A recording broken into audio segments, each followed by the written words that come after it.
Hi there, my name's Jane Anderson.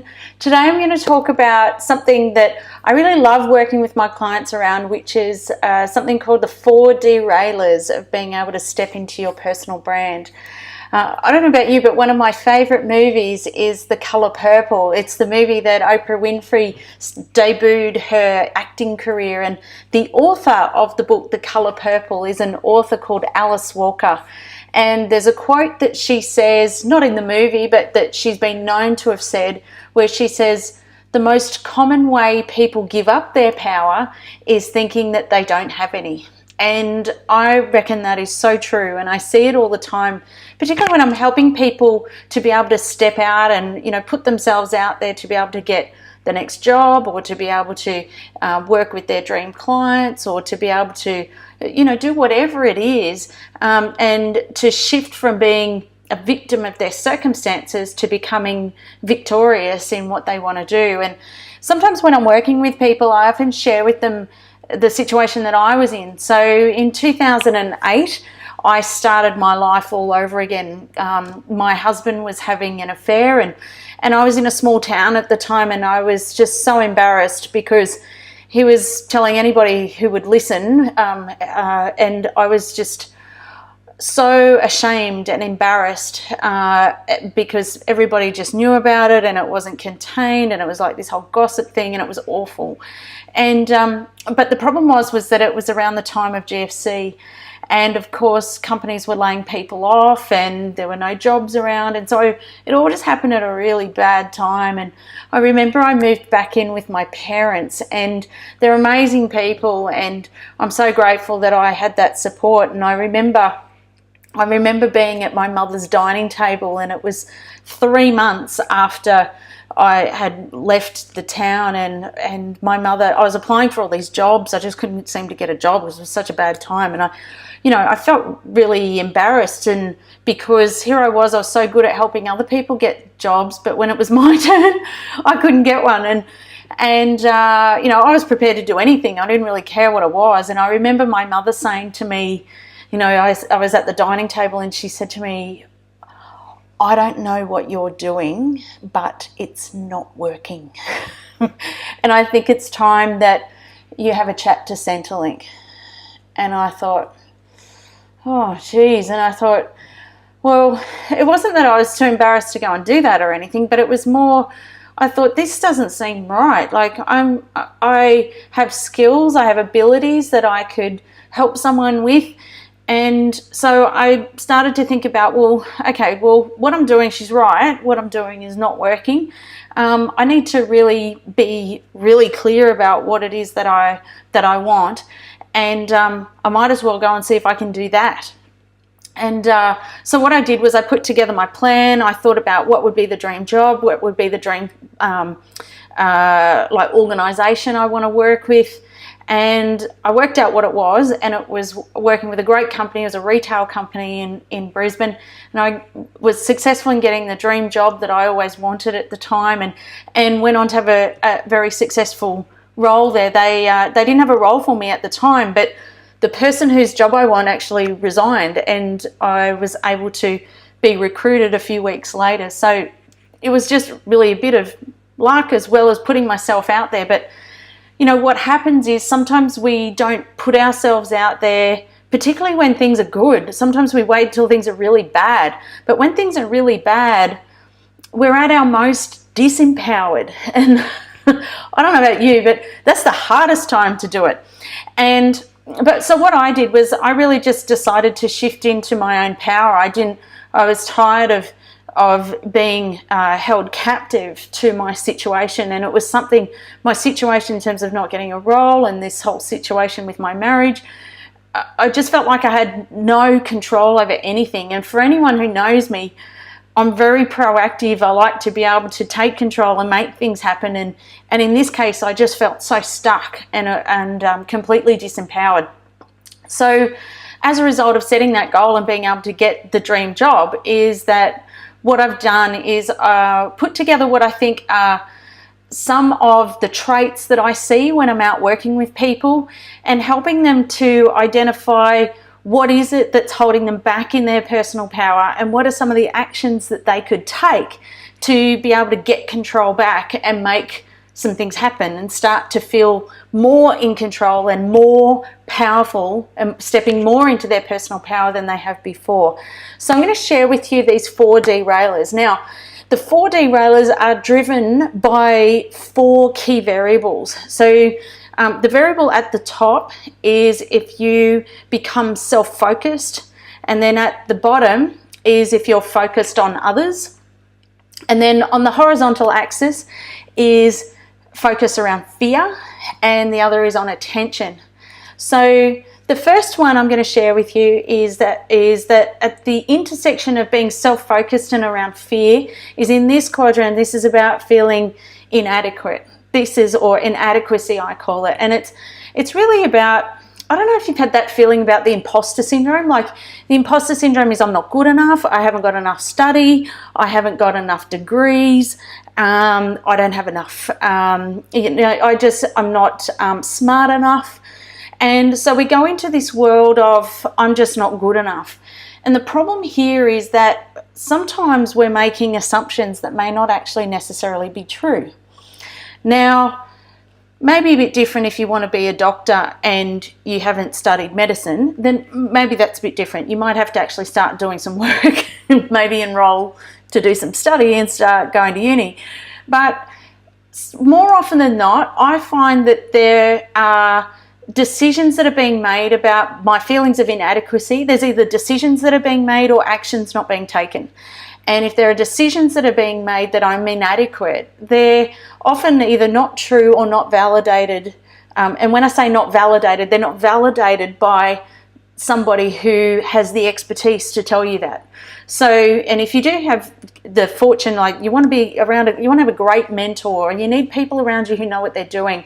And so that you aren't just making up decisions or making thoughts up in your own mind that aren't even true. The second one is at the intersection of being self-focused and attention. With these two together, this focus, what happens here is that you're in a world of pity. You know, you're in a world of, I'm going to focus on myself, things aren't going well for me, I'm going to complain about my situation, and as a result I get attention, and that means that people will pity me. And when people pity me, they go, oh, I'm so sorry, that's terrible, that's happened to you. What happens is you go into a lot of victim here and you create drama. You've probably heard about Cartman's drama triangle, where it talks about the persecutor, the rescuer, and what's the other one? The persecutor, the rescuer, and the victim. Yeah. And so what happens here is people just feel sorry for you. And the more people feel sorry for you, the more attention that you get and the more that it makes you feel better. Now, these are like little hits of feeling better, but they don't last and they don't actually achieve anything. So if you're having a pity party, what you actually need to do is, you have to, what I suggest to people is you've got to put a deadline on it. You've got to go, okay, it's time to decide when the pity party is over. All good things like that come to an end. So you have to decide. So if you want to get all the pity out of you for the next week, go and get as much pity as you possibly can, and by Friday at 5 o'clock it's all going to be over and we're going to start taking action. So by being stuck in the pity party, you're not going to get anywhere. And so the problem is that we're feeling like we're a victim to those circumstances, and what you need to do is actually take control. So put a deadline on it and then decide what are the next actions that I've got to take to help me to move forward. And they may not be big ones, but maybe you could even need some specialized help. Maybe you need someone qualified to work with you to help you to get out of that space. But the important thing is talk to someone who can help you if you are stuck, if you don't know what to do, and to put the deadline on it. The next one is where it's at the intersection of attention and being focused on others. Now, in this quadrant, this is all about vanity. And I say, and this might look like an empowering space, but I don't believe that it is, because what happens is you look like you're putting yourself out there. You're like, great, you know, I've got photos of myself on social media, I'm putting things out there, but when you really look at it, there's not necessarily much substance there. You are succumbing to what's popular. You're succumbing to what people like. And so a good example is something like, I don't know, if you said something like, you know, Kim Kardashian, like the photos and things that come out and breaking the internet are just extraordinary.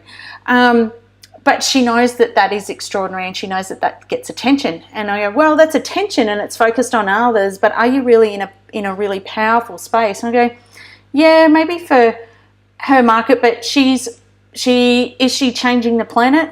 Probably not. Is she really working in her highest purpose? Is she a positive role model for young women? In my opinion, probably not so much. So she's working in the vanity quadrant, and the vanity quadrant is a really tempting space to play in, and because it's what's popular. Now, what's popular is not necessarily about your highest purpose. And so if you're in this quadrant, is maybe you're looking at am I just doing what is popular? Am I just doing what people like?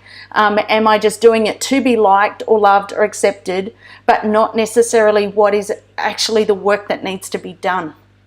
So if you're in this quadrant, the question is, am I working in my highest purpose?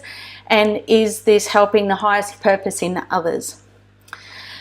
The next quadrant, and the final one, is one that I talk about, which is the connection between being focused on others and in fear. And in this quadrant, it's all about scarcity.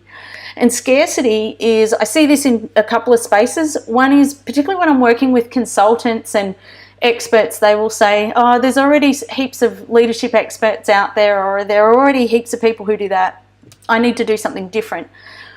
But the problem is that what that person can actually do is really good at that. And so they're actually disempowered by stepping away from that and feeling like it's too crowded. Equally, if you're applying for jobs, or you're thinking about applying for a promotion or wanting to be able to progress your career, you might be thinking, oh, but so many other people apply for that, or all that sort of thing. And so what happens is we go into a scarcity mindset and we think that, you know, the pool's too small, I can't compete. Or we don't, what happens is actually we just don't really have a strategy to understand or work with a solution to overcome that. Now, what I do often find is sometimes the scarcity is not even real. So sometimes when you get in there, is unless you're working with someone who knows or who is working with that space, they either know how to work around it, or you might even actually be fabricating this in your own mind based on some things you've seen. Maybe there's some evidence that makes you think these things, and in your mind it's true. But when you actually go and get the right information and you go and talk to the right people, the right experts, or maybe it's just picking up the phone and talking to the right decision maker and actually having a conversation with them, you realize that actually it's not as crowded as I thought it was. It's actually much easier. So if you're in this quadrant, the key is to validate. Is this actually true? Talk to an expert, talk to your ideal client, talk to the decision maker, talk to, if you're applying for a job, talk to the panel chair. Like, have a conversation just to test. You want to test if your assumptions are actually true, because you could be wasting an opportunity or a whole lot of time that could be really benefiting you in the long run. So I'd be really keen to hear which ones, perhaps maybe you've worked across all those 4 quadrants, maybe there's one in particular you default to. I'd love to hear which one you hang out in when things aren't maybe going right, or that derails you the most.